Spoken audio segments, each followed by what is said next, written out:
آپ کو جہان اطفال میں خوش آمدید کہتے ہیں۔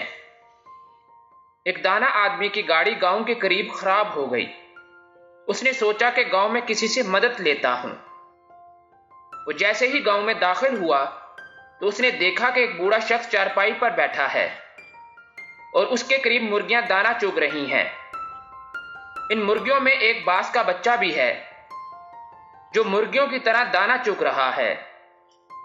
وہ حیران ہوا اور اپنی گاڑی کو بھول کر اس بوڑھے شخص سے کہنے لگا کہ یہ کیسے خلاف قدرت ممکن ہوا کہ ایک باز کا بچہ زمین پر مرغیوں کے ساتھ دانا چگ رہا ہے۔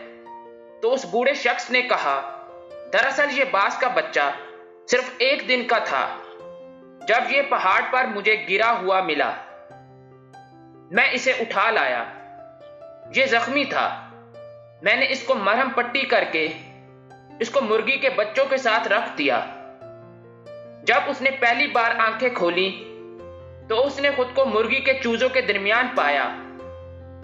جو خود کو مرغی کا چوزا سمجھنے لگا اور دوسرے چوزوں کے ساتھ ساتھ اس نے بھی دانا چگنا سیکھ لیا۔ اس دانا شخص نے گاؤں والوں سے درخواست کی کہ یہ باز کا بچہ مجھے دے دیں تحفے کے طور پر یا اس کی قیمت لے لیں، میں اس پر تحقیق کرنا چاہتا ہوں۔ اس گاؤں والوں نے باز کا بچہ اس دانا شخص کو تحفے کے طور پر دے دیا۔ یہ اپنی گاڑی ٹھیک کروا کر اپنے گھر آ گیا۔ وہ روزانہ باز کے بچے کو چھت سے نیچے پھینک دیا کرتا، مگر باز کا بچہ مرغی کی طرح اپنے پروں کو سکیڑ کر گردن میں چھپا لیتا۔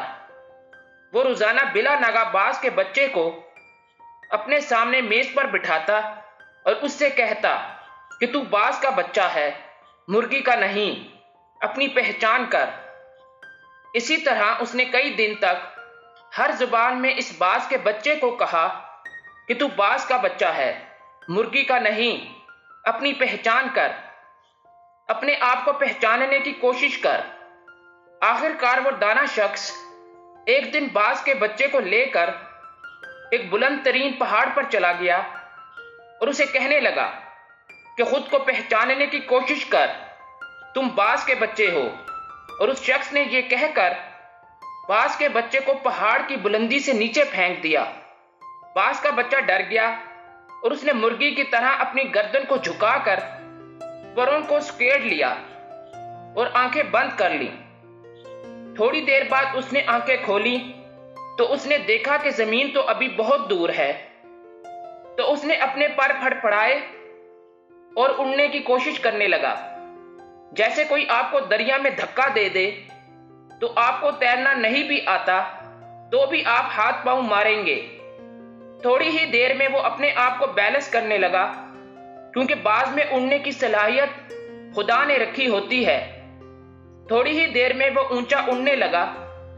وہ خوشی سے چیخنے لگا اور اوپر جانے لگا۔ کچھ ہی دیر میں وہ اس دانا شخص سے بھی اوپر نکل گیا اور نیچے نگاہیں کر کے اس کا احسان مند ہونے لگا۔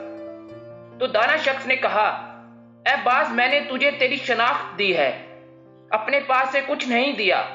جو کمال صلاحیتیں تیرے اندر موجود تھیں مگر تو بے خبر تھا۔ یہی معاملہ ہم لوگوں کے ساتھ ہے۔ ہماری ایک خاص شناخت ہے۔ ہمارے اندر اللہ رب العزت نے بے پناہ صلاحیتیں رکھی ہیں، مگر مسئلہ یہ ہے کہ ہمارے ارد گرد بے شمار مرغیاں ہیں جن میں ہمارے ٹی وی چینل اور اخبارات بھی شامل ہیں، جو مسلسل ہم کو بتاتے ہیں کہ ہم باز کے بچے نہیں، مرغی کے بچے ہیں، جو مسلسل بتاتے ہیں کہ تم بہادر اور طاقتور نہیں ہو بلکہ بزدل اور کمزور ہو۔ تمہاری تو قوم ہی ایسی ہے، تم لوگ آگے نہیں بڑھ سکتے۔